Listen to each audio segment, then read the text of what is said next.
Hello and welcome to a very special bookshelf tour with Book Historia. That is me, Allie Alvis.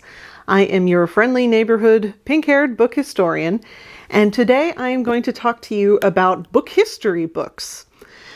So for my bite-sized book history videos, I do a lot of research.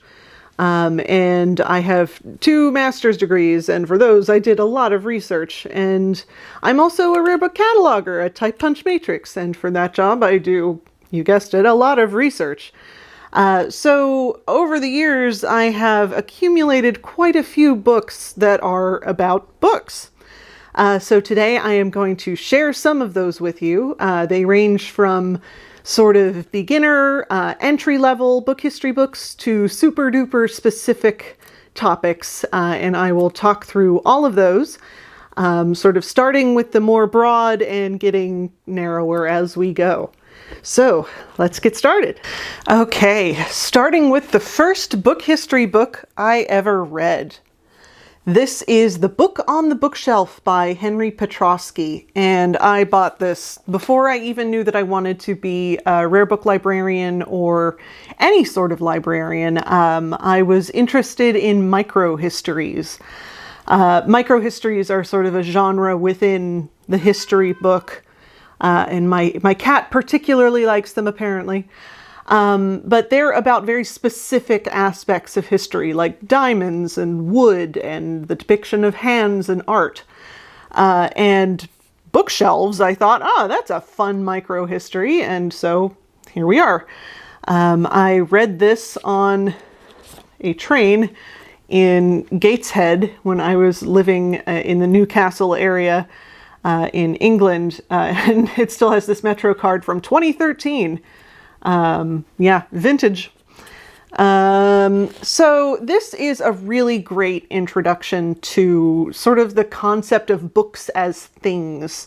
Petroski talks about specifically the bookshelf, but in the process, he really talks about why books look the way they do, because that has a direct bearing on why bookshelves look the way they do. And he gets into systems of organization, chained books. Reading this was the first time I learned that books were chained to the shelves once upon a time. I remember just being absolutely blown away by that, and it's still one of my favorite pieces of library history. But he moves all the way up through the beginnings of the digital age. I can't remember when this was published, so it's not quite cutting edge. 1999. So this is great. If you want an introduction, a well-written introduction to books, this is your book. Highly recommend. Next, a little bit more detailed, is The Book. So this by Keith Houston is really great. You can kind of see that there's a lot going on the cover here. There's spine, and it actually has sort of the pieces of anatomy labeled, which is so fun. So there's like quote, synopsis, and it really is the book as an object, as a book. It's really great, and you can see I have read the heck out of it and used it extensively for research. Because although it is written in a very accessible way, it has some really great sort of distilled pieces of information. You don't need a whole treatise on certain facts if you can just say them like that. But he talks about paper history, how parchment was developed, let's see, illuminated manuscripts. And it's really got great illustrations too. Talks about scrolls, the development from scroll to codex, which is the book form that we are all used to now. It is, again, very much like the Petroski book. It is very engagingly written. It is really fun. And I like how, not self-conscious, but conscientious of the form that it is. It's just very charming. So, another good one. This, Books, A Living History, by Martyn Lyons, it's kind of the same thing as these two, but with a lot of illustrations. This is a beautiful book. It is just full of examples, which I really like. I find that I learn better when I'm looking at things rather than just, reading sentences about them. This book, it traces, there's only so much book history that is extant in the world. So there's a lot of sort of familiar ground between a lot of these introductory texts. But this one goes a bit more into the non-Western books in the beginning, which is nice. My collection is largely focused on Western book history, just because that's my area of expertise. There is a whole world of book history that you can buy lots of literature on, but this is just my personal collection. So here's ancient China, sort of comparing and contrasting scrolls from different areas. Really, really great pictures. I love looking through this book. It is, I think, a little bit pricier than these over here just because it is better illustrated. But, look at this. It's beautiful. But yeah, this is very good. These are all very good. That's why I have them. But let's get a bit more specific now. All right, so A History of Reading by Alberto Manguel. This is another beautiful book. It's not quite as illustrated, but it is very, again, evocatively written. It's not dry, page by page history. It's a book about books written from the perspective of readers, which I really appreciate. It really gives that extra degree of context. It's easy to get lost in the object when you are looking at books, at least for me, and kind of forget that they're information carriers at their heart. Like the reason that they exist is to get the text on the page into the heads of the readers. And that is what this book is really about. So it focuses on format and publication history, newspapers, things like that, all sorts of fun things. There are a few nice illustrations in here, but yeah, some more non-Western book history, which I always appreciate. And it's really nice. It is a pleasant read. I always feel kind of refreshed when I look into it for reference purposes.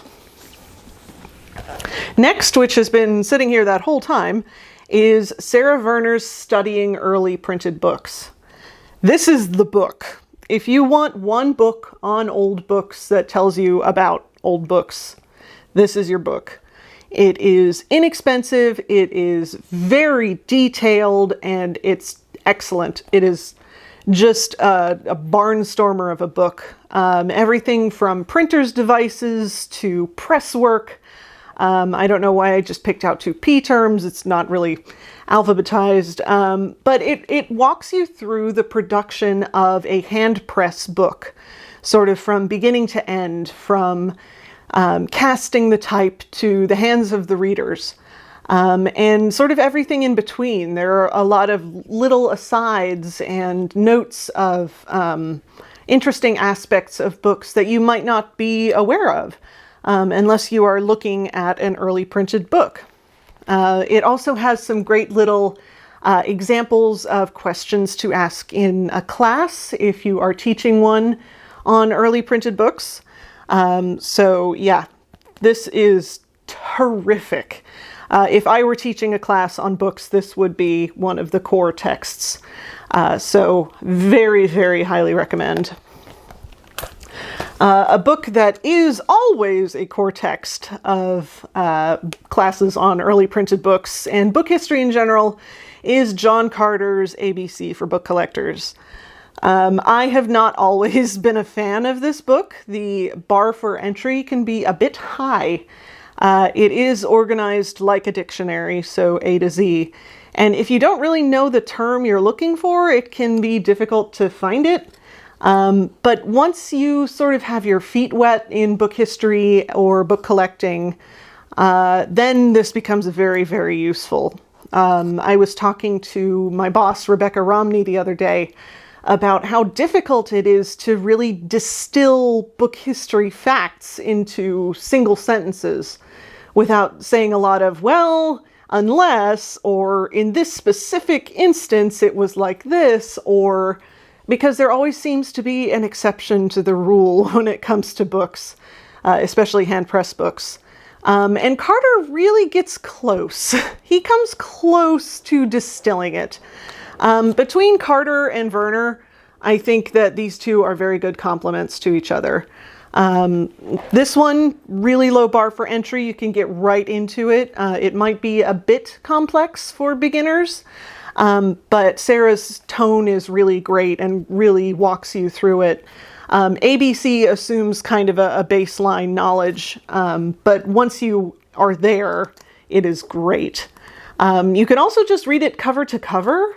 It's not really riveting, but it's useful. You know, it's all sorts of different terms that you might not come across very much, even as a rare book cataloger. I don't know that I've seen some of these very often, but like colors of cloth and leather, like that is a very broad sort of topic. But he talks about it in such a way that he brings in examples from other parts of the field, talks about issues between the resulting mild confusion, example, between maroon, plum, and claret, is really troublesome only when binding variants are indistinguishable except by color, and the cloth cannot otherwise be identified. In these cases, the bibliographer and the prudent bookseller will define what they see by reference to the standards cited above, or other widely available and equally serious ones. So he does have a bit of a hoity-toity tone, which is another one of those things that makes it not quite nice, but it is useful. I could never deny its usefulness. Again, this should be, and probably always will be, one of the core texts in books or classes about book history. So this is everything that this is not. David Pearson's Books as History is. This is all about provenance, the signs and marks of ownership that books have. Pearson's sort of bag is provenance. He does a lot of research and writing about book history and ownership. And this is sort of a cross between that provenance research and just generally the physical form of the book and what that can tell us. So this is another one of those books where the illustrations are chef's kiss.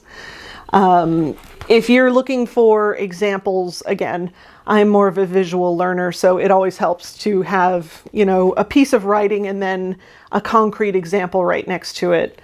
This is a great book for that. And he kind of dips in and out of modern books and hand-press books and manuscripts and sort of all sorts of things, artist books. So it's a real potpourri of book history in here, and another one of those that should be required reading for a book history course. I really like the way David Pearson writes, and he speaks on these topics very well also. If you can find any of his lectures online, watch them. They're great. So speaking of classes, these are some of my master's degree textbooks. I keep them around. I don't reference them a lot because it's a lot of theory. I'm more, obviously, as if you've watched my other videos, I like a pretty face. I like the books that have wear. I like the books that, they tell a physical story. I'm not too into like authorial intent and publication history and things like that. But these two, especially Companion to the History of the Book and Book History Reader, really get into that. And without sort of a basis of theory, it's difficult to really appreciate the physical book in a way that has the depth that is needed. So let's see. This, the names of the people who've written chapters in these books, it's just like a who's who of book history. Let's try this one. And all of my underlining from master's degree days, again with all these little tabs. The Modern Manuscript. So we have classics, and the editors, David Finkelstein and Alistair McCleery, are terrific. Robert Darnton, What is the History of Books? It is Fredson Bowers, Bibliography, Pure Bibliography, and Literary Studies. These are the folks. These are the book history people. They have written the literature that the field is really formed on. D.F. Mackenzie, The Book is an Expressive Form. And a lot of these are not like the book on the bookshelf, the book, Keith Houston. These are soundly academic pieces. While they are interesting, they are not terribly accessible. I think that this book is usually pretty expensive. I bought it used for £4.99. So if you can find it in a used bookstore, buy it, that's great. But academic texts like these can get pretty expensive pretty fast.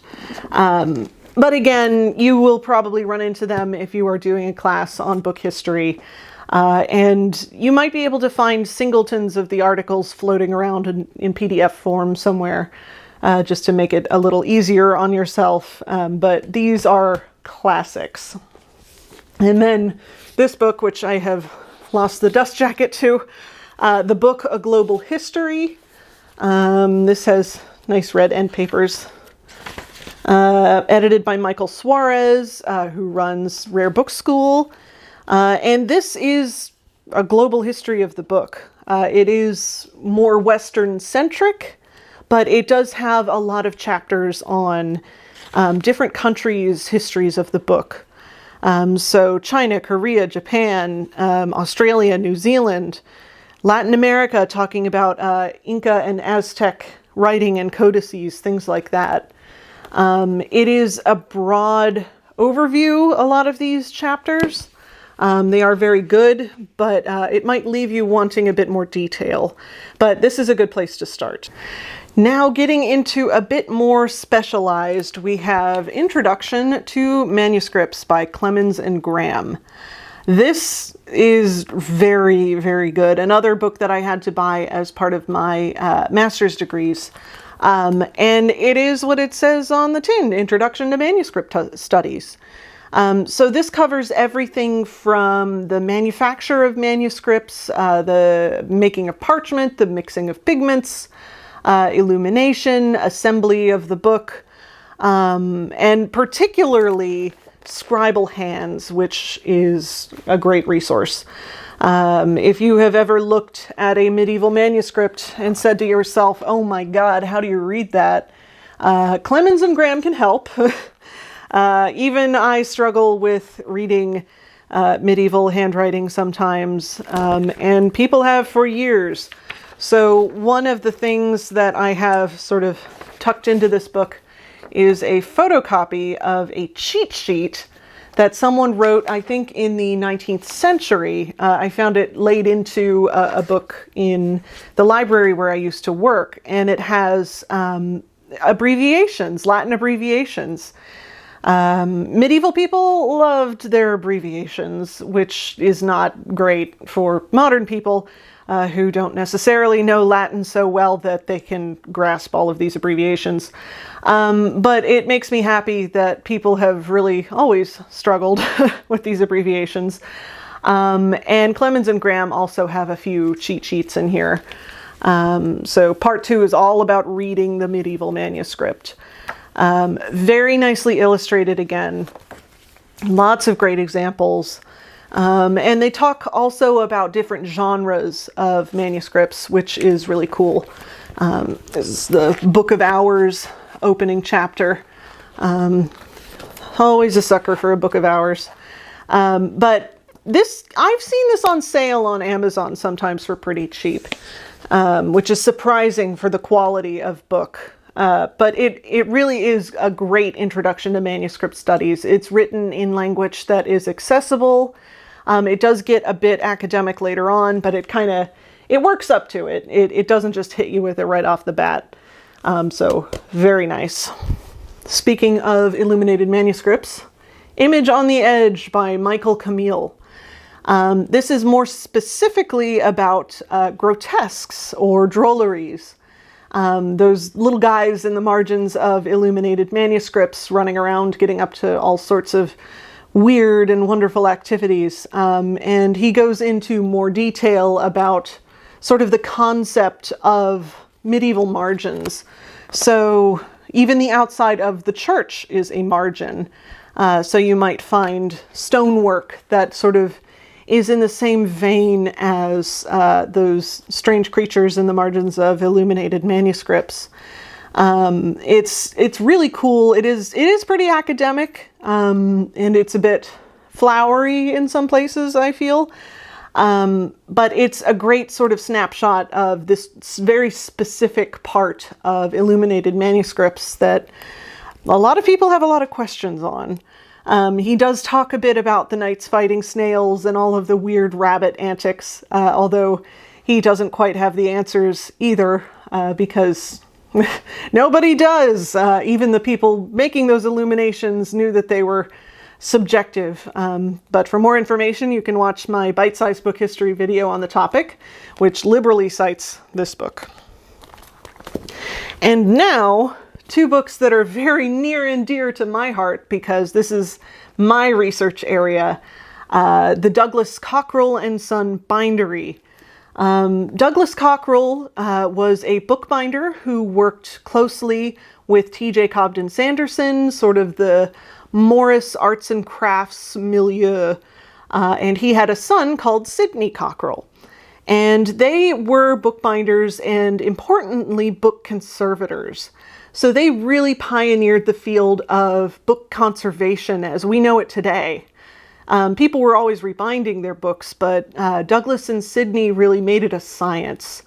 It wasn't just, this is a nice old book, so let's throw a pretty binding on it. It was, what sort of structure did this old book used to have? Can we mimic it? Can we make this book look nice without looking ostentatious? So Douglas wrote Bookbinding and the Care of Books originally, I think, in the I feel bad I don't know this now. The first edition was in, this is a 5th edition, so it's 1953. But the original was written in the 20s, I believe. Don't at me, other Cockerell people. I feel really bad about this. But this is really his manifesto on how he thinks that books should be treated. Excuse the sticky note on the cover. This actually has a little timeline of books that he bound in relation to especially the University of Glasgow, which is where I did my second master's degree actually on Douglas Cockerell and Son and their work for the library.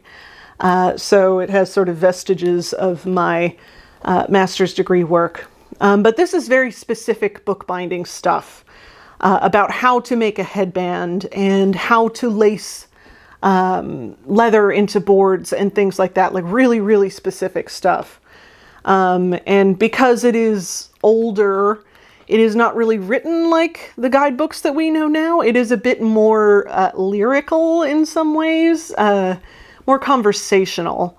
So it's kind of fun to read, even if you don't really know what's going on. And it's very British. It has a lot of British terminology, like mending. It's very charming. And it has great illustrations. See if I can pull one up that's not terribly boring. Like this, where it is a book about to be hammered, or attaching the boards and then hammering the spine. And yeah, look at that. It's a great illustration. So Douglas set the stage, and then along came Sidney. Sidney really took the bindery to new heights. He was the one who did all of the work for Glasgow. And this is his book on really the conservation specifically of books, not just bookbinding. This is some notes on bookbinding. So he does talk about sort of generally bookbinding, but with an emphasis on sort of fixing books. And there is a section on how to judge a binding. So he talks about when it's important to keep an old binding versus when it just should be rebound, if it's hurting the book, or if it's not sympathetic to the contents of the book. Sidney was very well known for his tool use. He invented several different kinds of tooling methods that I believe are still in use today. He was very good at tooling vellum, which is a very difficult thing to do. But these two books are really core to my research. I don't know if you would need them. I know bookbinding in the care of books pops up often in book history courses, which love it. I always am happy when the Cockerells get a shout out. I have a book chapter coming out soon on their work, so watch this space. But yes, like I said, very easy to read. Also, Sidney's work is very easy to read. And yeah, so these are two very, very specific books to my research. So I hope that this little walkthrough was useful to you. I will put all of the titles and stuff in the description below. Let me know if you have any questions on other books, because this is not even half of my book history collection. I also have some other reference books at work. And my work has a very, very big reference library of their own, type punch matrix. So I love combing the reference library there. And yeah, so drop a comment below if you have any requests for future bookshelf tour stuff. I am hard at work on the next season of Bite-Sized Book History, so that should be coming out soonish. Again, thank you to my Patreon patrons and to everyone buying book snakes on my Etsy, and to my mysterious anonymous donor who helped me get this wonderful, wonderful camera, which has made my life so much easier. It's much nicer than shooting on a phone. It takes less time to get the stuff to the computer, and I will just go on about it because I love this thing. But thank you for your support. Thank you for tuning in, and I will see you next time. And remember, don't bite your books.